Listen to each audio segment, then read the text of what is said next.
इस बुक को देखते हैं बिहार यूपीएससी के एग्ज़ाम से पहले।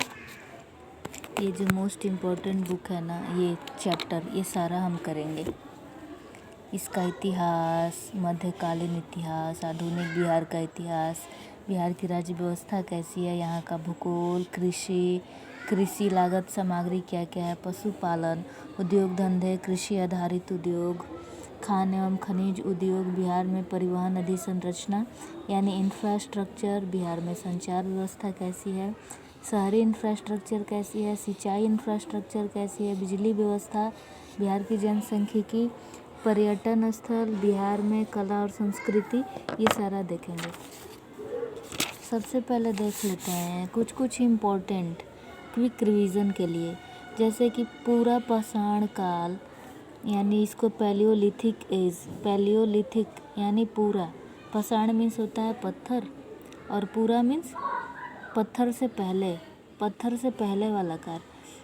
फिर आया लघु पाषाण कालीन यानी माइक्रोलिथिक, माइक्रो मीन्स छोटा और लघु मीन्स भी छोटा। तो पैलियोलिथिक और माइक्रोलिथिक कहाँ से मिलते हैं? इसके मुंगेर से। अब आया उत्तर पाषाण काल यानी नियोलिथिक एज, कौन कौन सी जगह सम्मिलित हैं? तो मुंगेर और चिरांद यानी सारण जिला में है ये दोनों, मुंगेर और चिरांद। अगर क्वेश्चंस आता है नियोलिथिक एज का संबंध किन दो जिलों से है या स्थलों से है, तो मुंगेर और चिरांद, ये सारण जिला से इसका संबंध है। अब राजगीर, अंटीवक, चिरांद और सोनपुर से काले एवं लाल मृद भांड यानी मृद भांड, मृद मीन्स मिट्टी, भांड मीन्स घड़ा जैसा कुछ, भांड जिसमें कुछ रखने का उपयोग आता होगा। तो मिट्टी का जो घड़ा था काले और लाल रंग का, ये कहाँ से मिला है? तो राजगीर, अंटीवक और चिरांद और सोनपुर से। तो ये ऑप्शन ई का हो सकता है। यानी 6ठी शताब्दी ईस्वी पूर्व से 2री शताब्दी ईस्वी पूर्व के मध्य इतिहास के साक्ष्य कुम्हार, वैशाली, जयमंगलगढ़, नीलागढ़ से प्राप्त हुए हैं। अब है मौर्यकालीन इतिहास के महत्वपूर्ण साक्ष्य कुम्हार से अवशेष प्राप्त हैं। इसका मौर्यकालीन इतिहास का जो बराबर एवं नागार्जुनी पहाड़ियाँ हैं, ये मौर्य काल के इतिहास की जानकारी देते हैं।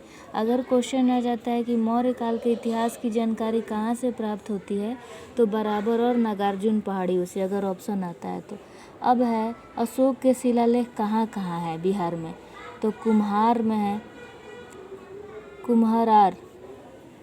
मैं कुम्हार पढ़ रही थी, कुम्हरार है जगह, वैशाली है, लौरिया नंदनगढ़ है, रामपुरवा यानी कुम्हरार, वैशाली, लौरिया नंदनगढ़ एवं रामपुरवा से अशोक के अभिलेख मिलते हैं, जिससे और वैशाली के गुप्त युगीन, जो गुप्त काल में जब वैशाली था अपना, जो महाजनपद हम पढ़ते हैं 16 महाजनपद, उसमें जो वैशाली था उसमें मध्ययुगीन मुहरें प्राप्त हैं। वहाँ की तत्कालीन उस टाइम का प्रशासन कैसा था, आर्थिक स्थिति कैसी थी, ये सारा चीज़। अब नालंदा से चित्रित भित्तियाँ प्राप्त हुई हैं, जो अपसड़, वर्तमान में नवादा जिला में एक जगह है अपसड़, यहाँ से 7वीं शताब्दी के मंदिर के अवशेष मिले हैं। ओके। अब जो बिहार में गुप्त काल, नालंदा विश्वविद्यालय का संबंध किससे है? गुप्त काल से है। गुप्त काल के नालंदा विश्वविद्यालय। और विक्रमशिला का किससे संबंध है? पाल काल का जो विक्रमशिला विश्वविद्यालय था, यहाँ के पुरावशेष भी अपने समय के इतिहास संबंधित प्रमाणित स्रोत हैं। गया, मुंगेर और पटना से पाल युगीन बौद्ध मूर्तियाँ मिली, यानी बौद्ध धर्म पाल युग से भी संबंध रखता था, तभी तो पाल युगीन बौद्ध मूर्तियाँ मिल रही हैं गया, मुंगेर और पटना में।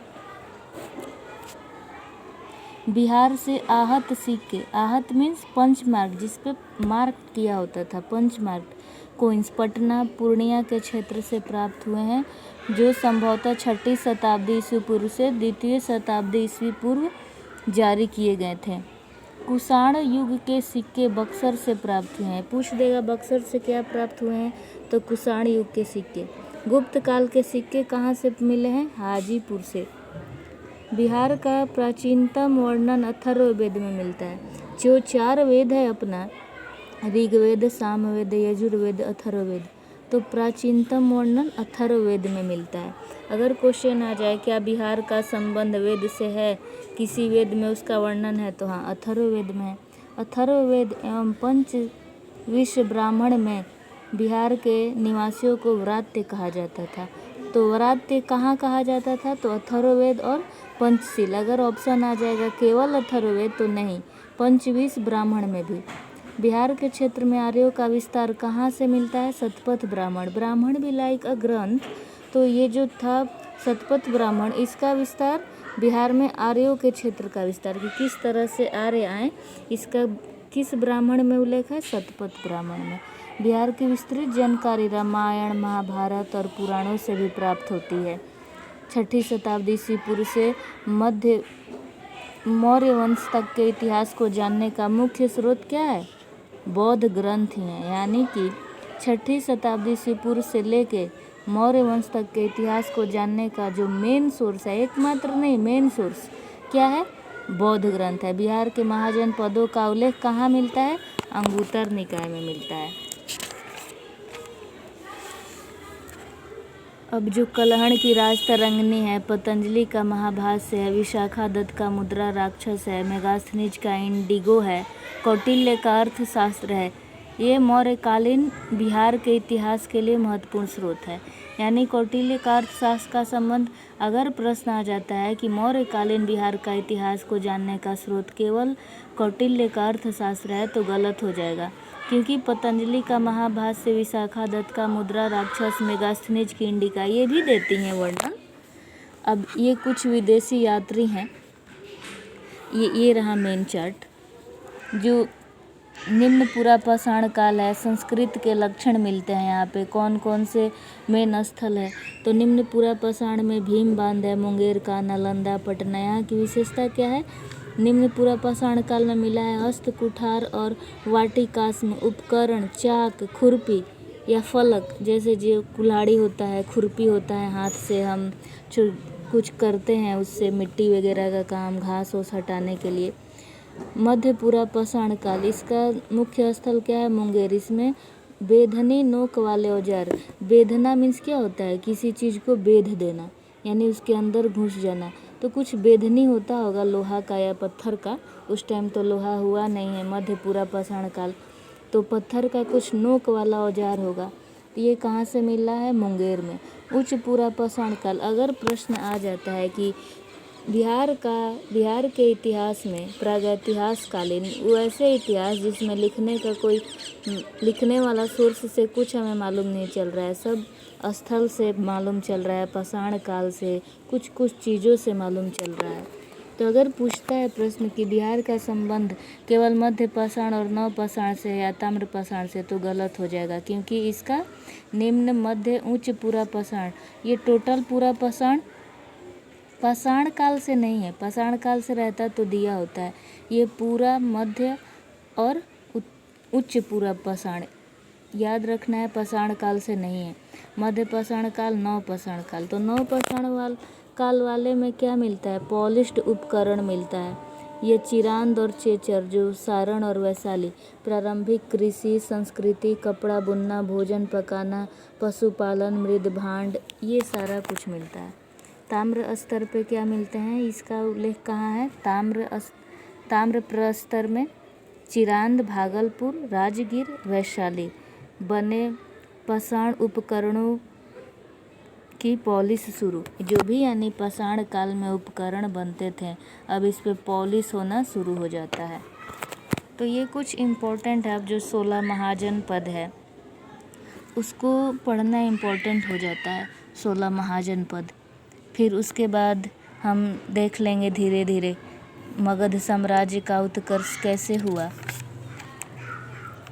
ये जो कुछ इम्पोर्टेंट चीज़ है, अजातशत्रु, मल्ल का अधिकार, ये सारा कुछ पूछता है। बट आजकल मेनली ना ट्रेंड चेंज हो गया है, तो हम ये सब हटा देंगे अभी, क्योंकि मोस्टली लोग जानते ही हैं। अब अशोक और बौद्ध धर्म का क्या संबंध है, ये इम्पोर्टेंट है, इसको हम पढ़ेंगे। इसको भी अगर किसी को स्क्रीनशॉट लेना होगा तो स्क्रीनशॉट ले सकते हैं।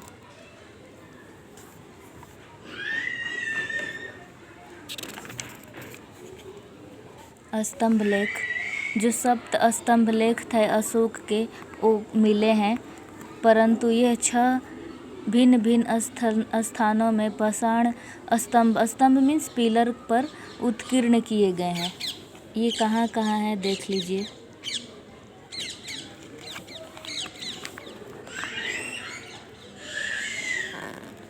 ये लघु स्तंभ लेख और ये स्तंभ लेख किस क्या क्या उल्लेख किया गया है। प्रथम स्तंभ लेख में धम्म के प्रति निष्ठा, दूसरे में धम्म के गुण। ये देखिए क्या क्या आकृतियां हैं, ये मोस्ट इम्पॉर्टेंट हो जाता है।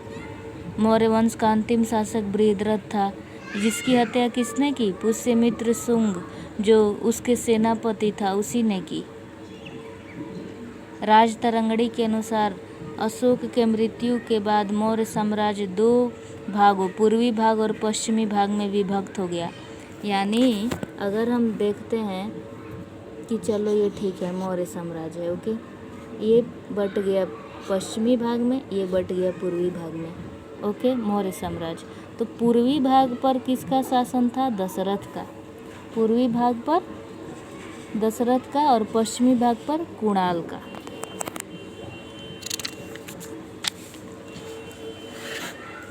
पुराणों के अनुसार दशरथ ने 8 वर्षों तक शासन किया, जबकि पश्चिमी भाग में कुणाल के बाद संप्रति ने उज्जैन से शासन किया। यानी 108 से 180 ईस्वी पूर्व में मौर्य वंश पूर्णतः समाप्त हो गया। फिर उसके बाद ये देख लेंगे, ये कुछ इम्पोर्टेंट चीज़ देख लेंगे। और ये बौद्ध धर्म और महात्मा बुद्ध वाला, इनका ये इम्पोर्टेंट है। और पिछले 2020 वाले में त्रिरत्न से पूछा था। अब बौद्ध साहित्य में त्रिपिटक हैं, सूत पिटक, विनय पिटक, अभिधम पिटक। जितने इम्पोर्टेंट है ये जो पूछे जाते हैं हमेशा, बौद्ध संगतियाँ कहाँ हुई, तो ये भी हम अलग से बनाएंगे एक वीडियो बौद्ध धर्म और जैन धर्म पे, तो वहाँ पे इसको कंप्लीट करेंगे। ये जो इम्पोर्टेंट चीज़ है इसको देखेंगे, बट मेनली ना जो मध्यकालीन बिहार है, मध्यकालीन इतिहास, ये ज़्यादा इम्पोर्टेंट हो जाता है। इसी से ज़्यादा क्वेश्चंस आते हैं, और आधुनिक से भी। सविनय आंदोलन और बिहार का क्या संबंध था, स्वराज पार्टी वगैरह, ये सारा कुछ। नमक सत्याग्रह बिहार में कब हुआ, बिहार में साइमन कमीशन का संबंध, ये परीक्षा से रिलेटेड ये सारे इम्पोर्टेंट चीज़, तो ये सब करेंगे हम।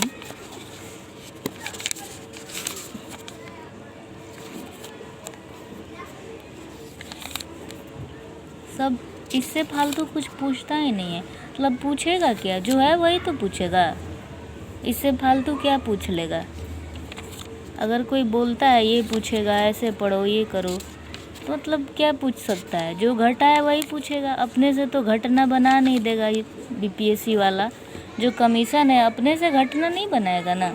अब जैसे ये है, कब 1912 में बंगाल से और 1936 में उड़ीसा से अलग होके बिहार एक स्वतंत्र राज्य इकाई बना। फिर 2000 में बिहार विभाजन हो गया और झारखंड से अलग हो गया। इसका स्थान, इसकी जनसंख्या, कितने जिले हैं, ये सब पूछ लेता है। तो इम्पोर्टेंट चीज़ हम सारा करेंगे, और नदी वगैरह भी करेंगे, बिहार के उद्योग धंधे भी देखेंगे। जितना इम्पोर्टेंट है ना, बिजली व्यवस्था, ये सब पूछ लेता है। जब मैं 2018 में एग्ज़ाम दी थी ना, तो पूछ लिया था। मुझे मालूम ही नहीं था कि बिहार स्पेशल से भी आता है। वो मेरा फर्स्ट अटेम्प्ट था और मैं सिर्फ 1-2 पार ही पढ़ी थी। और हम कुछ इम्पोर्टेंट क्वेश्चंस भी देखेंगे जो पहले आते थे, उसका एक्सप्लेनेशन भी देखेंगे। ओके, कौन क्या कहता है, कैसे करता है। अब वीडियो बन रहा है AAO वाला जो एग्ज़ाम कल हुआ, उसमें ऐसे होता है। 2 साल पहले का करेंट अफेयर्स पूछ लिया। अरे तो क्या हो गया, 2020 में भी तो 2018 का करेंट अफेयर्स पूछा था, 2 साल पहले का। जो करेंट अफेयर्स मोस्ट इम्पॉर्टेंट है उसको तो पूछेगा ही।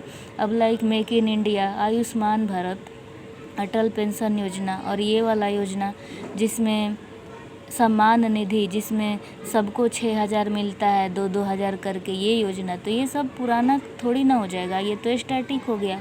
तो इतना तो आपको जानना ही है अगर आप पढ़ने वाले हैं तो किसी का ये नहीं सुनना है कि ये होगा, 2 साल पीछे का सब रटना पड़ेगा। अरे नहीं, जो मोस्ट इम्पोर्टेंट है उसको पढ़ेंगे ना।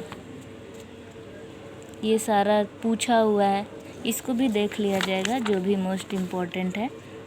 Okay guys, thank you so much for watching.